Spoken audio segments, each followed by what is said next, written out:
Ente pernah nggak datang ke seseorang marganya Alkaf? Kita dari telepon pagi gini, live begini, ente main ke tempat anak, ya kan? Insya Allah anak sambut antum, anak tunggu antum. Yo khair, anak ayo khair, mancingnya di sono. Oke, datang, bawa mobil datang. Sampai di sana, aneh diusir. Ajib nggak?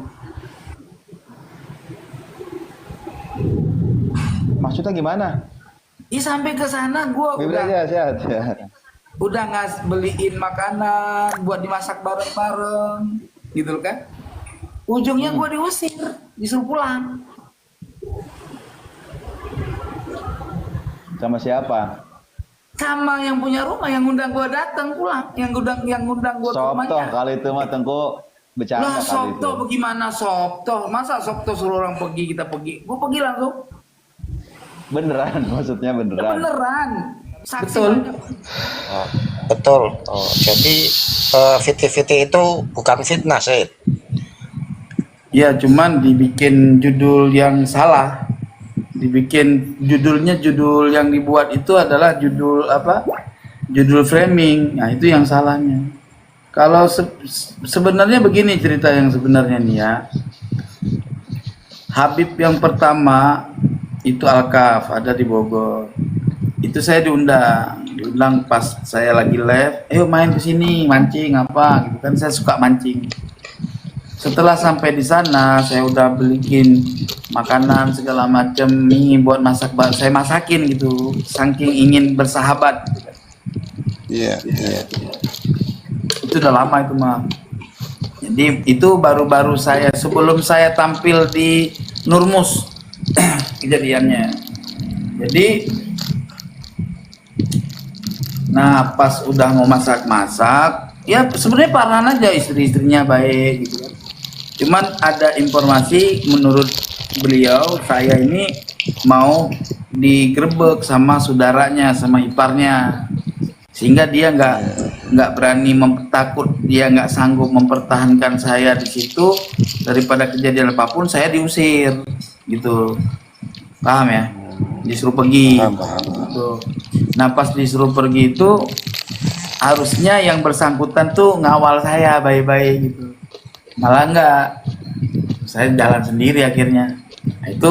Nah sebetulnya itu udah saya laporkan sama teman-teman habaib, itu udah saya laporkan. Ternyata informasinya salah apa ya, salah persepsi. Awalnya memang orang waktu itu kan baru-baru ya, orang belum begitu mengenal saya tentang perubahan ini dari klan Mbak Alawi semuanya gitu kan. Nah itu saya pikir, walaupun apapun ceritanya, namanya orang undang kan harus bertanggung jawab atas apa namanya, atas undangannya. Tapi kita udah maklum. Yang parah yang kemarin, yang Cikarang. Kalau yang di Cikarang itu benar-benar ngundangnya, tapi habis udah ngundang nggak ngakuin. Ya, tapi yang saya ingin sampaikan di situ bukan masalah saya dianuin sama habaib, bukan. Prinsip saya itu ukuran kejadian kayak gitu, saya masih bela nasabah Alawi. Kenapa? Karena kebenaran, gitu loh. Bukan membela Habib, membela pernasaban yang sahih. Sekalipun ada Habib macam itu, sebodoh ting saya. Bagi saya Habib kayak gitu saya anggap kalau bukan anak pungut ya anak zina dia, karena sifatnya nggak betul, gitu loh. Paham ya? Betul. Paham, Syed. Paham. Jadi saya sportivitas saya tidak membela Habib. Habib salah saya lawan. Tadi ada Habib Mahdi telepon saya. Gimana klarifikasi ini? Betul nggak betul? Betul. Kasusnya betul, kejadiannya betul. Tapi yang saya sampaikan di situ, saya tidak membela nasab Habib. Saya membela nasab, keabsahan nasab Alawi. Jadi kalau dia mempunyai jalur nasab yang benar, ya setidaknya walaupun dia banyak salah sebagai manusia, nggak jamin betul ya, setidaknya tidak tampak keburukan yang zohir, gitu loh. Dia bisa menjaga muruah nenek moyangnya. Itulah aja bagi gue, gitu loh. Jadi sportivitas saya dalam ilmiah, dalam kebenaran, bukan dalam sebuah fanatisme bodoh atau membela Habib sebodoh ting. Gua hari ini membela Habib aja, tanpa data, nggak begitu. Jadi gua membela nasab yang sahih, yang memang setelah gua teliti itu benar. Imaduddin salah, walaupun ada karakter Habib kayak gitu, bagi gua nggak menjadi apa ya, nggak menjadi pupus semangat untuk membela yang benar, nggak begitu. Nah, jadi cerita yang gue bicarakan dengan Ustadz Wahab itu benar, tetapi oleh rombongan Mukimat dibuat narasi roastingan seakan-akan gue ini begini, gue ini dianggap begini. Ya sekarang masalah nasab gue, ya sekarang ada orang nggak percaya nasab gue, sama seperti orang nggak percaya nasab Habib pribadinya, silahkan.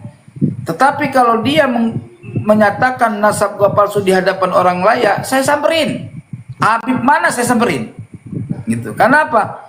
Karena kalau orang nggak punya ilmu nasab, menafikan nasab orang itu manusia durjana, gitu loh.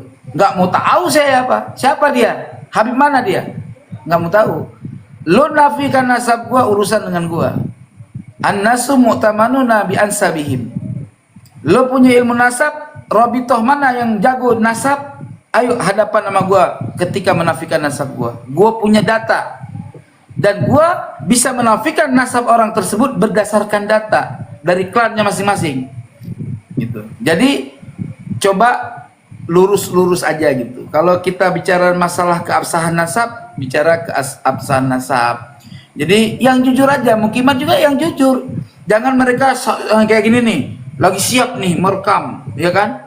Merekam supaya ada bahan untuk buat roastingan untuk menjatuhkan nama baik saya. Tidak takut saya. Habaib nggak mau dukung saya pun nggak ada urusan, saya tetap berteriak kepada kebenaran, gitu loh. Nggak ada urusan buat saya.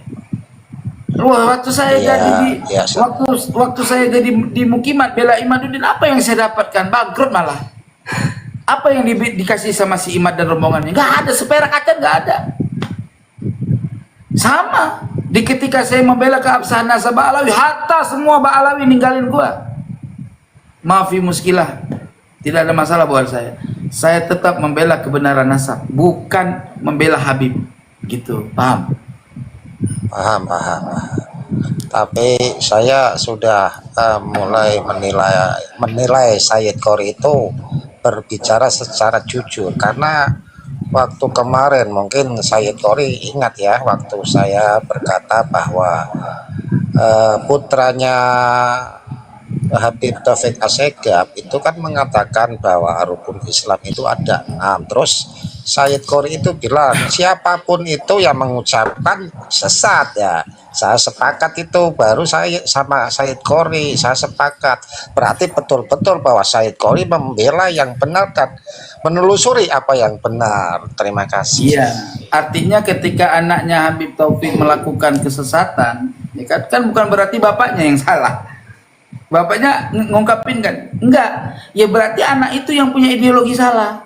Nah, berarti caranya bagaimana? Kalau kalian mau menyadarkan dia, sadarkan dengan ilmu. Nah, kalau kalian mau merosting dia karena kekeliruan supaya dia melakukan apa istilahnya ya, klarifikasi, minta maaf, lakukan roastingan sedahsyat mungkin supaya dia bertobat. Nggak apa-apa, gitu loh. Karena itu kebaikan. Jadi kalau ada seseorang sadah yang salah, ya ajarkan dia supaya menjadi orang yang bertobat. Jangan dinafikan nasabnya. Bapaknya kan nggak salah. Pencuri, anaknya Muhammad, ya kan? Mencuri, bapaknya Saleh. Apa bapaknya jadi batal sebagai anaknya? Iya enggak kan? Tapi kita boleh curiga. Boleh jadi yang mencuri itu bukan anak bapaknya, tetapi anak pungut atau anak siapa, anak tiri, kan gitu. Curiga ke situ boleh, tetapi tidak sampai membatalkan secara qat'iyyu dilalah, memastikan kau bukan anak si anu, itu nggak boleh. Harus dengan penelitian, ceriti dulu, tanya sama bapaknya waktu ketemu anaknya maling. Bapak kiaimu, apa betul ini anak engkau? Dia bilang sebetulnya anak tiri itu. Kan baru ketahuan berarti anak tiri, gitu loh. Paham ya? Gitu. Saya sambil nyusun ini, saya lagi nyusun antitesis dalam bahasa Arab. Mudah-mudahan menjadi hikmah, bisa dibaca sama kalangan-kalangan ahli ilmu. Jadi kalau dalam bentuk bahasa Arab saya lebih mudah mengungkapkan sebuah kata-kata. Kalau dalam bahasa Indonesia kan sulit, gitu. Karena kita bukan orang sastrawan lah, sastrawan bahasa Indonesia kan. Karena dalam bahasa Indonesia juga ada rumusan karya tata bahasa yang bagus gitu. Tapi kita makanya di situ perlu editor. Kalau bahasa Arab juga perlu editor. Kadang-kadang balaghahnya salah gitu loh. Jadi teman-teman yang dirahmati oleh Allah berpikir yang objektif tentang narasi saya. Ya, coba kau fahami narasi saya bil hikmah wal mau'izatil hasanah. Saya tidak akan pernah berdiri kepada kesalahan. Karena aku menanggung dosaku sendiri pun tak sanggup aku di sisi Tuhanku. Ya, jangan sampai bertumpuk-tumpuklah salah aku dalam bagian itu. Ya, setidaknya kalau engkau nemu aku salah, engkau nemu fatwa aku sesat, ayo bahas secara ilmiah. Dari mana sudut kesesatannya? Kalau aku lemah dalam sudut itu, Waalaikumsalam. Kalau aku lemah dalam sudut itu, aku akan mengikrarkan kesalahan itu. Tidak perlu kau suruh. Aku sendiri akan mengomentari. Ana khatun min fatwa. Gitu. Ya kan? Min hadza fatwa. Saya ini keliru atau salah dari fatwa ini. Selesai. Gitu. Manusia yang paling baik bagus. Apaan? Bim Segap sebentar. Di mute dulu Bim Segap.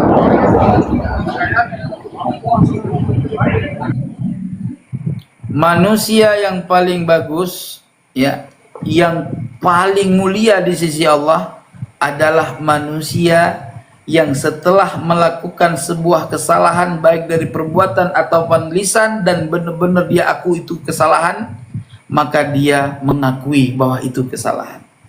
Legowo. Gitu. Bukan manusia yang terbaik, yang benar, yang hebat, yang lurus, yang pintar, yang cerdas, adalah manusia yang setelah ketahuan kesalahan dia malu mengungkapkan kesalahan itu. Akhirnya dia takut berdiskusi dengan siapapun demi supaya dia punya preferring atau punya kemuliaan tidak rungkat. Itu adalah manusia dusta. Aku tidak mau masuk dalam itu. Kamu lihat aja.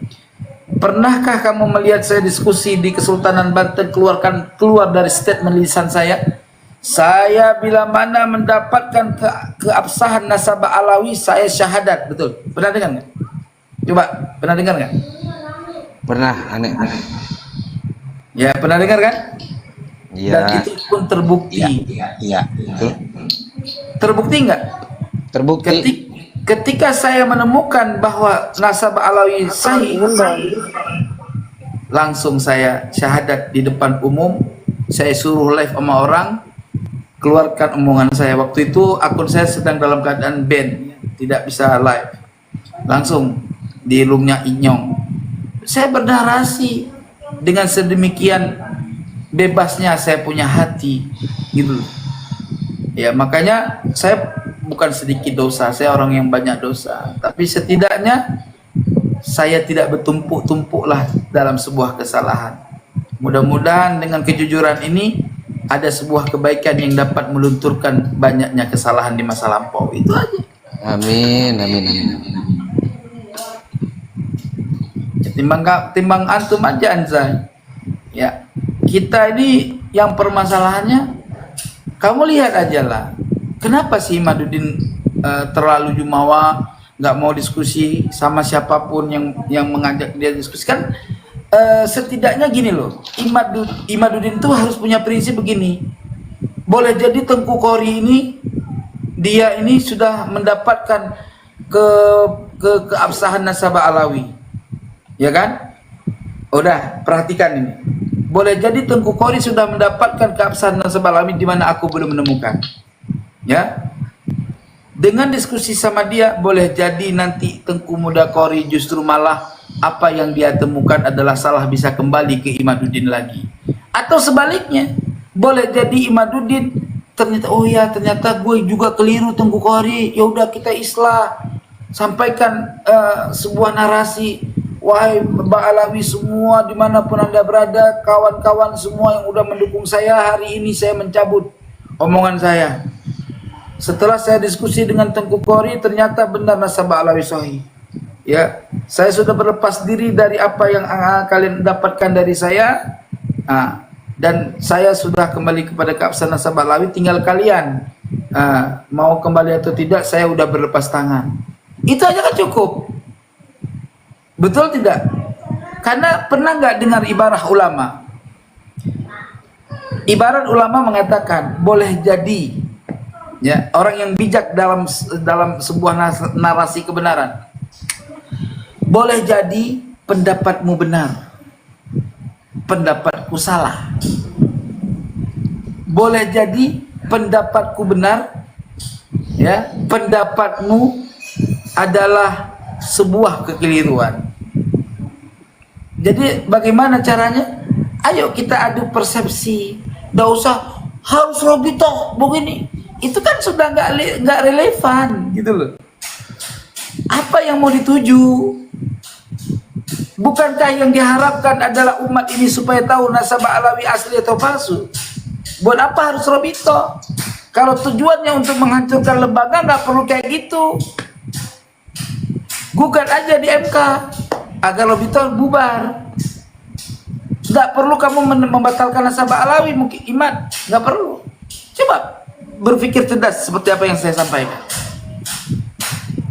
Harusnya justru kamu akan lebih dihargai orang. Taslim kepada kebenaran.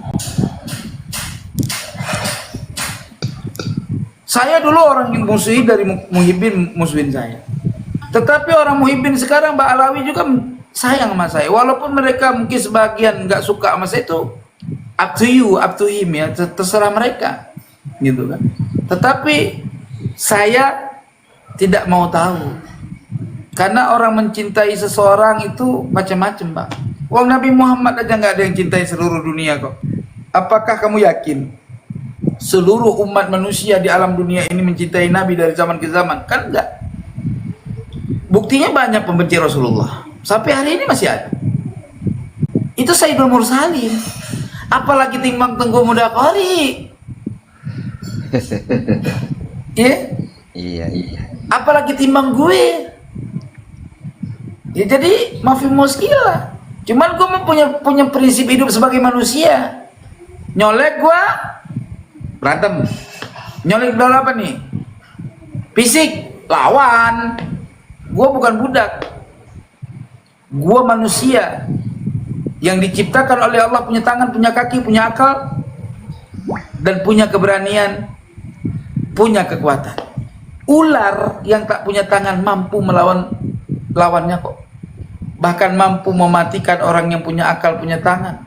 Apalagi saya, simbang manusia yang cerdas, yang dikasih akal oleh Allah, dikasih tangan, dikasih kaki. Makanya saya bilang, mati tanam. Itu aja prinsip hidup.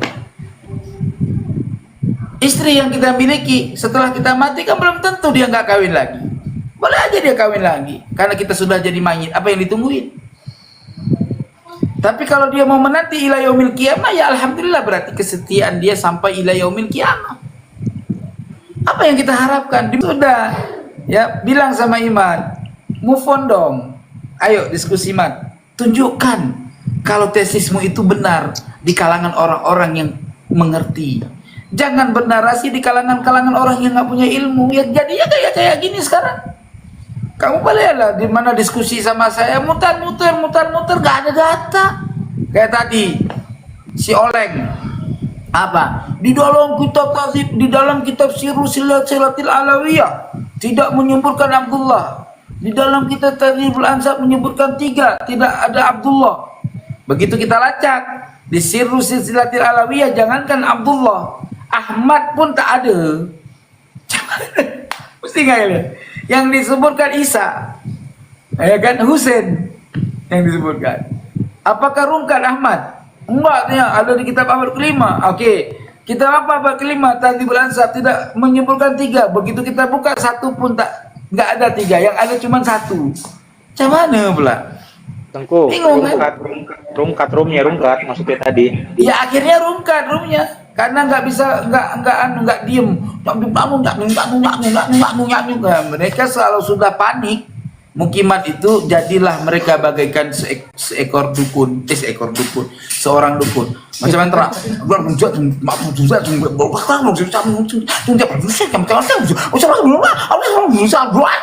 Ah begitu dah.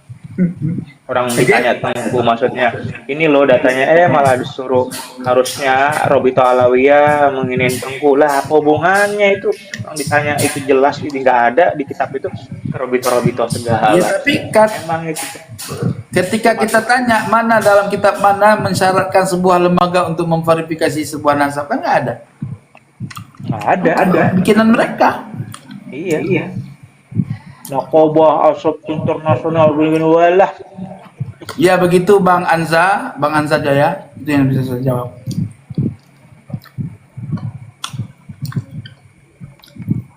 Mana Mukimat nggak naik nih Mukimatku. Nge-report paling. Iya, saya cari, saya paham. Saya ini ya terus terang ya, saya ini mukimat. Saya sampai saat ini masih mengikuti. Kan saya fakir ilmu, jadi saya menyaring dari sebelah kiri dan kanan. Intinya begitu saya. Apa-apa, silakan. Siapapun itu orangnya yang berbuat, maksudnya yang berbicara benar akan saya ikuti, tapi yang tidak berbicara salah tidak akan saya ikuti. Begitu saya. Terima kasih. Ya saya suka kayak Anda, enggak apa-apa. Karena ini ada menjadi fitnah, kejar kebenaran. Tapi jangan jadi orang yang didoktrin, jadi orang yang bodoh, yang Baik. yang gampang digiring bagikan bebek air. Ya, Kemana kawan, ya, saya- kemana banyak temen, ke situ dia.